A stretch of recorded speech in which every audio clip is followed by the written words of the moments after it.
تو اسی لیے انہوں نے کہا کہ تو ایسوں کو کیوں خلیفہ بنائے گا جو زمین پہ خون ریزی کریں گے. حالانکہ فرشتے آگے کی بات نہیں جانتے تھے. اسی بات پہ اللہ نے فرمایا کہ میں وہ جانتا ہوں جو تم نہیں جانتے. اور پھر آدم علیہ السلام کو تمام اشیاء کے نام سکھا دیے اور ان اشیاء کو فرشتوں کے سامنے پیش کیا اور کہا کہ ذرا ان اشیاء کے نام بتاؤ اگر تم سچے ہو تو. اور فرشتوں نے کہا، فرشتے سمجھ گئے کہ ہمیں صرف اتنا ہی علم ہے جتنا اللہ تبارک تعالیٰ نے ہمیں دیا، اللہ بہتر جانتا ہے. اسی لیے انہوں نے کہا کہ پاکی ہے تجھے، ہم اتنا ہی جانتے ہیں جتنا تو نے ہمیں سکھا دیا. اور اللہ نے پھر حکم دیا فرشتوں کو کہ جاؤ سجدہ کرو، تو تمام فرشتے سجدے میں چلے گئے. تو آئیں ان کی دی ہوئی ہم آگے کی جو کہانی ہے اس کو پڑھیں. انہوں نے کہا کہ تمام فرشتوں کو جو سجدے کا حکم دیا، یہ سجدے کا حکم کی کہانی کا سیکوینس بھی انہوں نے غلط رکھا تھا جو میں نے آپ کے سامنے پیش کر دی. آپ نے اب اس کے بعد میں یہ کہہ رہے ہیں کہ سب نے سجدہ کیا. جب اللہ تبارک تعالیٰ نے فرشتوں کو حکم دیا کہ سجدہ کرو تو تمام فرشتے سجدے میں چلے گئے. انہوں نے کہا کہ اجاجیل نامی ایک فرشتے نے سجدہ کرنے سے انکار کیا. یہ سفید جھوٹ ہے. اجاجیل نام کا کوئی فرشتہ ایسا نہیں تھا جس نے حضرت آدم علیہ السلام کو سجدے کا انکار کیا ہو. حالانکہ وہ جس کا یہ ذکر کر رہا ہے اس کا نام اجاجیل ہے ہی نہیں، وہ اصل میں ابلیس ہے اور وہ فرشتوں میں بھی نہیں ہے. یہ بھی ان کا بہت بڑا جھوٹ ہے. آئیے میں قرآن مجید سے آپ کو بتاتا ہوں کہ اس کا نام جو ہے اجاجیل ہے یا ابلیس، یا وہ فرشتہ تھا یا جن. تو اللہ تبارک و تعالی قرآن مجید میں ارشاد فرماتا ہے کانا من الجن ففسقا عن امر ربہ. یہ جسے انہوں نے فرشتہ بتایا اس کا ذکر یہاں پر ہو رہا ہے. یہ سورہ الکہف کی آیت نمبر 50 ہے. اللہ تبارک و تعالی فرما رہا ہے کہ اور یاد کرو جب ہم نے فرشتوں کو فرمایا آدم کو سجدہ کرو تو سب نے سجدہ کیا سوائے ابلیس کے، وہ جنوں میں سے تھا. یہاں قرآن نے خود گواہی دی ہے. یہ سورہ الکہف کی آیت نمبر 50 ہے، اس میں خود گواہی دی ہے کہ جس نے سجدے کا انکار کیا وہ ابلیس تھا، جن تھا. اس کا نام ابلیس قرآن مجید میں دیگر صورتوں میں بھی آیا ہے. اس سے پہلے سورہ الاعراف میں بھی غالباً اس کا ذکر ہے اور آپ پڑھیں گے تو آپ کو آسانی سے مل جائے گا. خیر آگے بڑھتے ہیں ہم. انہوں نے کہا کہ اجاجیل نامی فرشتے نے سجدہ کرنے سے انکار کیا. اللہ نے کہا کہ میرا حکم ہے. اور یہ بھی انہوں نے ایک جھوٹی کہانی کا ایک اور حصہ ہے جو انہوں نے کہا کہ اجاجیل کو چھوڑ کر سب نے کہا تو اجاجیل نے کہا آپ نے تو آپ کو چھوڑ کر دوسروں کو سجدہ کرنے سے منع کیا ہے. یہ ان کا ایک اور جھوٹ ہے. اس محمد مصطفیٰ صلی اللہ تعالیٰ علیہ وسلم کے اس دنیا میں تشریف آوری سے پہلے اور اعلان نبوت سے پہلے جو پہلے کی قوم تھی، حضرت موسیٰ علیہ السلام کی قوم ہو یا حضرت یوسف علیہ السلام کی قوم ہو یا اس سے پہلے کوئی قوم ہو، ان تمام قوموں میں تعظیمی سجدے کو جائز قرار دیا تھا. جی ہاں، بے شک وہ تعظیمی سجدہ اس دور تک جائز تھا. حضرت عیسیٰ علیہ السلام تک کہ وہ تعظیمی سجدہ جائز تھا. اسی لیے جب ہم کسی عیسائی کے سامنے جائیں تو وہ دیکھتے ہیں ہم کہ وہ پادریوں کے سامنے جھکتے ہیں، بیٹھتے ہیں، یہاں تک سجدہ بھی کرتے ہیں. کچھ یہودی بھی ہیں جو ایسا عمل کرتے ہیں. لیکن یہ سب جو تھا یہ صرف تعظیم کے لیے تھا، نہ کہ عبادت کے لیے، کیونکہ فرشتے بھی اس بات کو جانتے ہیں کہ اللہ کے سوا کسی کی عبادت جو ہے جائز نہیں. اور اللہ تبارک تعالیٰ بھی کسی ناجائز ناجائز عمل کا حکم نہیں دے گا. اس نے جو حکم دیا وہ تعظیم کا حکم دیا تھا، وہ تعظیمی سجدہ تھا جو حضور علیہ السلام کے اعلان نبوت کے تک جائز تھا. اور جب آپ نے صحیح بخاری شریف کی غالباً ایک حدیث ہے جس کا مفہوم میں آپ کے سامنے بیان کرتا ہوں کہ صحابی رسول ایک حضور علیہ السلام کی بارگاہ میں آئے اور فرمایا کہ یا رسول اکرم صلی اللہ تعالیٰ علیہ وسلم، ہم نے کچھ پادریوں کو دیکھا ہے، وہ ان کے جو ماننے والے ہیں وہ ان کو سجدہ کرتے ہیں اور ہم سمجھتے ہیں کہ آپ اس چیز کے زیادہ اہل ہیں، تو آپ ہمیں اجازت دیں کہ ہم آپ کو سجدہ کریں. اس پر اللہ تبارک و تعالیٰ کے نبی صلی اللہ تعالیٰ علیہ وسلم نے ارشاد فرمایا کہ اگر میں دنیا میں کسی کو سجدے کا حکم دیتا تو وہ عورت کو اپنے خاوند کو سجدہ کرنے کا حکم دیتا، لیکن اس کی بھی اجازت نہیں ہے. یہاں پر نبی علیہ السلام نے جو کہا اور جو حضرت صحابہ اکرام نے جو اجازت چاہی وہ اجازت تعظیمی سجدے کی تھی، لیکن حضور علیہ السلام نے اس سے بھی روک دیا اور اس سے بھی منع کر دیا، یعنی کہ تعظیمی سجدے سے بھی منع کر دیا. اس سے پہلے یعنی کہ تعظیمی سجدہ جائز تھا. یہ اس بات سے ثابت ہوتا ہے. تو جو انہوں نے یہ بات کہی ہے کہ اے اللہ تو نے اپنے مجھے چھوڑ کر، مطلب اللہ کو چھوڑ کر تو نے تمام کسی اور کو سجدہ کرنے سے منع کیا ہے، تو یہ تعظیمی سجدے سے انکار نہیں کیا تھا اللہ تبارک تعالیٰ نے. یہ ان کا ایک سفید جھوٹ تھا جو یہاں پر فاش ہو گیا. پھر اس کے بعد انہوں نے سورہ بقرہ کی آیت نمبر 30 اور 35 پیش کی، اور انہوں نے لکھا کہ اللہ نے آدم کو ہر چیز کی جانکاری دے دی یا نام سکھا دیے. اب تک اس میں جتنے عبادت کرنے والے فرشتے تھے کسی کو وستوؤں کے نام نہیں بتائے، یہاں تک کہ ساتویں آسمان سے زمین تک تب کوئی جگہ خالی نہ چھوڑی. دیکھیں انہوں نے یہاں پر بھی ایک دھوکہ دینے کی کوشش کی ہے کہ ابلیس جو ہے وہ فرشتوں میں علم والوں کی حیثیت رکھتا تھا فرشتوں کے بیچ میں، اور فرشتے اس سے علم والا جان کر اس کی تعظیم بھی کرتے تھے. اور اللہ تبارک تعالیٰ نے اس کو اسی علم کی بنیاد پر، اور اس کو کئی اس کے جیسے عابد، زاہد، کئی ناموں سے اس کو نوازا تھا. اور اسی علم کی بنیاد پر، حالانکہ اس نے عبادت بھی خوب کی تھی، لیکن علم کی بنیاد پر اس کو وہاں پر فضیلت حاصل تھی، نہ کہ عبادت کی بنیاد پر. کیونکہ فرشتے جو ہوتے ہیں وہ معصومین میں سے ہیں، وہ کوئی گناہ نہیں کر سکتے، انہیں نفس کی کوئی خواہشات نہیں ہوتی، اسی لیے وہ 24 گھنٹے اللہ کی عبادت میں ہوتے ہیں. تو عبادت تو فرشتوں نے بھی خوب کی تھی، لیکن جو فضیلت اس ابلیس کو حاصل تھی وہ اس کے علم کی بنا پہ تھی.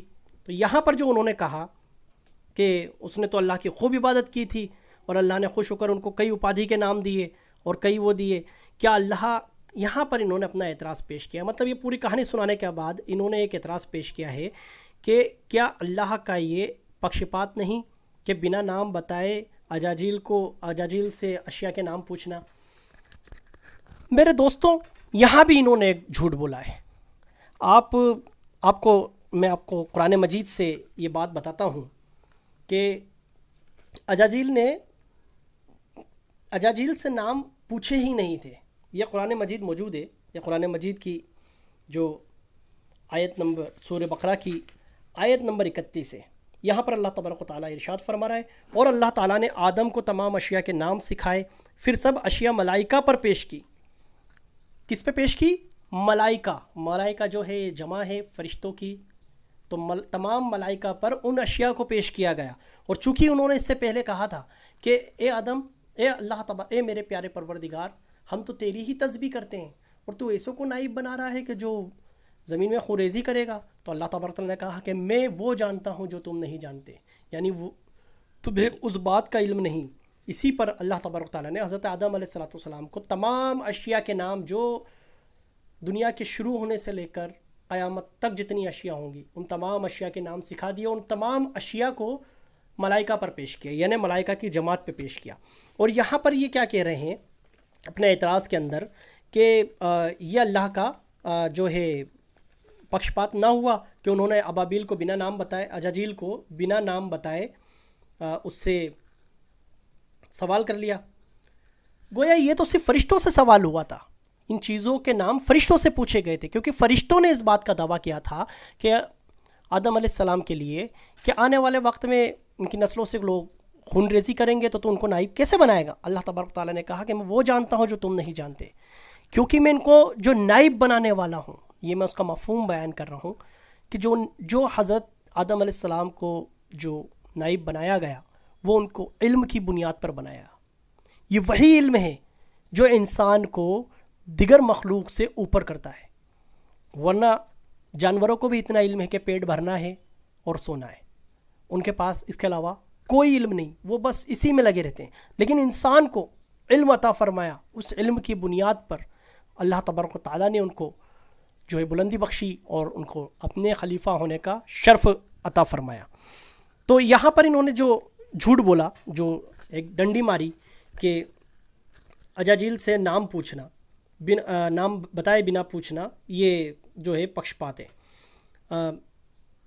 چونکہ اب انہوں نے اجاجیل کو بڑا ستیوادی بتانے کی کوشش کی ہے، جبکہ قرآن مجید نے ہی یہ بتا دیا کہ اجاجیل کو جو لاحول کا کوڑا پڑا وہ اس وجہ سے اس بنیاد پہ نہیں پڑا کہ اس نے ان چیزوں کے ان اشیاء کے نام نہیں بتائے، بلکہ اس کو لاحول کا کوڑا اس لیے پڑا، اس کو بھگایا اس لیے گیا کیونکہ وہ تکبر والوں میں ہو گیا.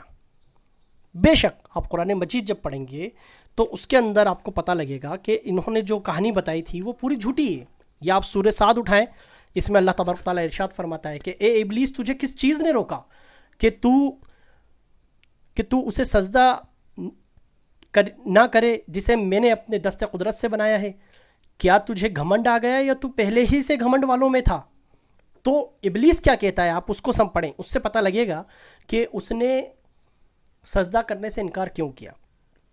بولا میں اس سے بہتر ہوں، تو نے مجھے آگ سے بنایا ہے اور اسے مٹی سے پیدا کیا، تو میں اس کو سجدہ کیوں کروں؟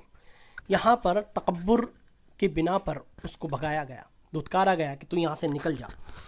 پنڈت جی کا جو یہ اعتراض کرنا کہ یہ اللہ تبارک تعالیٰ کا پکشپات ہے، یہ سری جھوٹ کے سوا کچھ نہیں، کہ انہوں نے ایک تو اس میں جھوٹ بھی بولا اور ایک جھوٹی کہانی سنا کر سچ کو جھوٹ کے ساتھ ملا کر اور لوگوں کے سامنے پیش کیا اور لوگوں کو گمراہ کرنے کی کوشش کی۔ تو انہوں نے پورا وہی کام کیا جو ابلیس کرتا ہے، سچ اور جھوٹ کو ملا کر پیش کر دیتا ہے۔ آپ نے آدم علیہ السلام کا ایک واقعہ یہ بھی سنا ہوگا کہ جب حضرت آدم علیہ السلام کو جنت میں رہنے کا حکم دیا گیا اور ماں حوا کو بھی حکم دیا گیا، تو شیطان آیا اور اس نے اس چیز کی طرف ان کو رغبت دلائی جس چیز سے اللہ تبارک تعالیٰ نے روکا تھا۔ آدم علیہ السلام نے صاف انکار کر دیا، تو شیطان حضرت ماں حوا کے پاس گیا اور ماں حوا سے بھی اس نے یہی بات کہی، تو حضرت ماں حوا نے بھی منع کر دیا۔ تو یہاں پر اس نے سچ کے ساتھ جھوٹ ملایا۔ کیسے ملایا یہ دیکھیے، اس نے کہا کہ آپ کو تو اس پیڑ کے قریب جانے سے منع کیا، آپ تو قریب جا نہیں رہے، میں جا رہا ہوں، میں لے کے آتا ہوں، آپ کھا لینا۔ جبکہ اللہ تبارک تعالیٰ نے صاف کہا تھا کہ اس پیڑ کے قریب نہ جانا، اس سے کچھ کھانے سے بھی انکار کیا تھا، اور انہوں نے گندوب لا کر دیا اور اس کے بعد ان کو وہاں سے اتار دیا گیا، اور ایک مدت تک وہ زمین پر رہے، اور پھر اس کے بعد انسانیت کی نسل چلی، اور آج بھی یہ بدستور جاری ہے کہ وہ نسل جو حضرت آدم علیہ السلام کے زمین پہ آنے سے لے کر شروع ہوئی تھی وہ آج تک چلی آ رہی ہے۔ لیکن یہاں پر جو ابلیس کا کیریکٹر ہے، اس کیریکٹر کو پنڈت جی نے پوری طریقے سے عمل میں لے کر آئے۔ ابلیس نے بھی سچ کے ساتھ اپنا ایک تھوڑا سا جھوٹ ملا کر برگلایا، اور جو پنڈت جی بھی ہیں وہ یہی کر رہے ہیں۔ انہوں نے ایک جن کو فرشتہ بتایا، یہ ان کا جھوٹ۔ انہوں نے فرشتوں کا انکار کرنے کا ایک کہانی گڑھی، وہ بھی ان کا جھوٹ۔ انہوں نے یہ کہا کہ اجاجیل نے کہا کہ آپ کو چھوڑ کر دوسروں کو سجدہ کرنے سے منع کیا تھا، یہ بھی ان کا جھوٹ۔ یہ قرآن مجید میں کہیں موجود نہیں کہ اجاجیل نے کہا ہو، ابلیس نے کہا ہو کہ آپ کو چھوڑ کر آپ نے دوسروں کو سجدہ کرنے سے منع کیا ہے۔ یہ سفید جھوٹ ہے، یہ صرف ان کا دھوکہ ہے۔ اس کے بعد اتنا جھوٹ بولنے کے بعد یہ کہنا کہ اللہ تو پکشپاتی ہے معاذ اللہ، آپ بتائیں اتنا جھوٹ۔ اس میں یہ بھی ملا دیا کہ وہ تو ستیہ وادی تھا، مطلب شیطان کو جو گھمنڈ کرنے والا، جو تکبر کرنے والا ہے، جو خود کو بہتر بتا رہا ہے کہ میں تو بہتر ہوں میں سے ہوں، مجھے آگ سے پیدا کیا ہے، اور انسان جو آدم علیہ السلام ان کو مٹی سے پیدا کیا، تو میں تو بہتر والوں میں سے ہوں۔ تو یہ بھی اس کا جھوٹ تھا، یہ بھی ان کا ایک جھوٹ ہے۔ اور ایک سچی کہانی کے ساتھ انہوں نے جھوٹ کی ملاوٹ کر کے اور لوگوں میں تعصب دیا کہ اللہ تبارک و تعالیٰ نے آدم علیہ السلام کو اشیاء کے نام بتا کر اور ابلیس کو نام نہ بتا کر ایک بہت بڑا پکشپات کیا۔ یہ ان کا ایک صریح جھوٹ تھا جو میں آپ کے سامنے لے کر آیا تھا۔ اسی میں آپ کو سورہ بقرہ کی جو آیت نمبر 31 اور 32 ہے، اس کا بھی میں آپ کے سامنے ترجمہ بتا دوں، تاکہ اگر آپ کے سامنے اس طریقے کا کوئی اعتراض آئے، کوئی جھوٹ آئے، تو آپ اس کو فٹ سے پکڑ لیں۔ سورہ بقرہ میں اللہ تبارک و تعالیٰ آیت نمبر 31 میں فرماتا ہے، اور اللہ تعالیٰ نے آدم کو تمام اشیاء کے نام سکھائے، پھر جب اشیاء ملائکہ پر پیش کر کے فرمایا سچے ہو تو ان کے نام بتاؤ، بولے پاکی ہے تجھے، ہمیں کچھ علم نہیں مگر جتنا تو نے ہمیں سکھا دیا، بے شک تو علم والا حکمت والا ہے۔ فرمایا اے آدم بتا دے انہیں سب اشیاء کے نام۔ جب آدم علیہ السلام نے انہیں سب کے نام بتا دیے، فرمایا میں نہ کہتا تھا کہ میں جانتا ہوں آسمانوں اور زمین کی سب چھپی ہوئی چیزیں، اور میں جانتا ہوں جو کچھ تم ظاہر کرتے اور جو کچھ تم چھپاتے ہو۔ اس پوری جو آیت مبارکہ ہے 31 سے لے کر 33 تک، اس سے ہمیں کچھ چیزیں پتہ لگی کہ آدم علیہ السلام کو فضیلت جو ہے علم کی وجہ سے ملی۔ دوسری بات کہ فرشتوں کا یہ امتحان لیا کیوں گیا، یہ بھی ہمیں پتہ لگتا ہے۔ جب فرشتوں نے یہ بات کہی کہ ہم تیری پاکی بیان کرتے ہیں، صبح شام تیری عبادت میں رہتے ہیں، اور تو انہیں نائب بنا رہا ہے، جو زمین میں خوریزی کریں گے. تو یہ ایک طرح کا غیبی دعویٰ تھا فرشتوں کا. تو اللہ تبارک و تعالیٰ نے کہا کہ میں وہ جانتا ہوں، ان چھپی ہوئی باتوں کو جانتا ہوں جو تم نہیں جانتے. تم نہیں جانتے کہ ان کو علم کی وجہ سے ان کو کتنی فضیلت ملے گی. یہ دنیا میں مصروف ہوں گے، ان کے ساتھ دنیا داری بھی لگی ہوگی، اس کے بعد بھی یہ مجھے یاد کریں گے. فرشتوں کو تو کے ساتھ تو کوئی دنیا داری نہیں. انہیں تو نفس بھی نہیں دیے گیا، نہ انہیں کھانے کی حاجت، نہ انہیں پینے کی حاجت، نہ انہیں خوشی اور غم کا کوئی معاملہ. لیکن آدم علیہ الصلاۃ والسلام اور ان کی نسل کے ساتھ میں یہ تمام چیزیں ہوں گی، اور اس کے بعد بھی وہ اللہ کی پاکی بیان کریں گے اور اللہ کا شکر ادا کریں گے. اسی وجہ سے ان کو فضیلت حاصل ہے، اسی وجہ سے ان کو جو ہے نائب بنایا گیا. اس میں آپ ایک چیز اور دیکھیں کہ اللہ تبارک تعالیٰ فرما رہا ہے آسمانوں اور زمین کی سب چھپی ہوئی چیزوں کو میں جانتا ہوں، اور یہ بھی جو کچھ تم ظاہر کرتے ہو اور جو کچھ تم چھپاتے ہو. یہاں پر میں ایک نقطہ دینا چاہوں گا کہ یہاں پر جو کہا گیا ہے کہ جو کچھ میں ظاہر کر رہا ہوں اور جو کچھ چھپا رہا ہوں، مجھے لگتا ہے کہ یہ بات جو ہے شیطان کے لیے کو یہ بتانے کے لیے دی گئی کہ میں جانتا ہوں جو تو چھپا رہا ہے، کہ تجھے تکبر ہے، تو تکبر والوں میں ہے اور تو تکبر کرے گا. اللہ تبارک تعالیٰ اس بات سے بھی واقف تھا، اور وہ چونکہ فرشتوں کے بیچ میں علم کی وجہ سے ایک حیثیت رکھتا تھا، تو اللہ تبارک تعالیٰ اس حجت کو بھی تمام کرنا چاہتا تھا. اس حجت کو تمام کرتے ہوئے اس کا راز فرشتوں کے سامنے اس کی زبان سے کھلوا دیا. جب فرشتوں کو آگے حکم دیا کہ اور ہم نے فرمایا یہ یہاں پر آگے، اور یاد کرو جب ہم نے فرشتوں کو حکم دیا کہ آدم کو سجدہ کرو تو سب نے سجدہ کیا سوائے ابلیس کے. منکر ہوا اور غرور کیا اور کافر ہو گیا. یہ یہاں پر دیکھیے اللہ تبارک تعالیٰ نے جب فرشتوں کو حکم دیا تو یہ تعظیم کا حکم بھی دینا اس لیے ضروری تھا تاکہ شیطان کے اندر کا جو گھمنڈ ہے، تکبر ہے، وہ فرشتوں کے سامنے ظاہر ہو جائے. اور جب اللہ تبارک تعالیٰ نے حکم دیا تو تمام فرشتے سجدے میں چلے گئے. یہیں پر آگے اللہ تبارک تعالیٰ ارشاد فرما رہا ہے کہ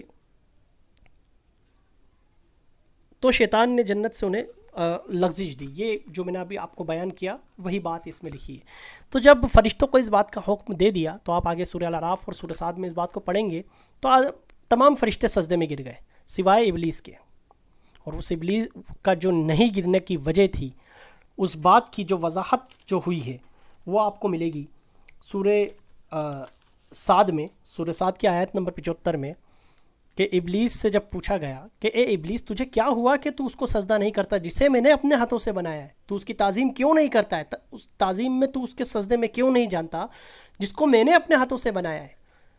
تو وہ ابلیس کہتا ہے کہ میں اس سے بہتر ہوں، تو نے مجھے آگ سے بنایا ہے اور یہ تو مٹی سے بنایا گیا ہے.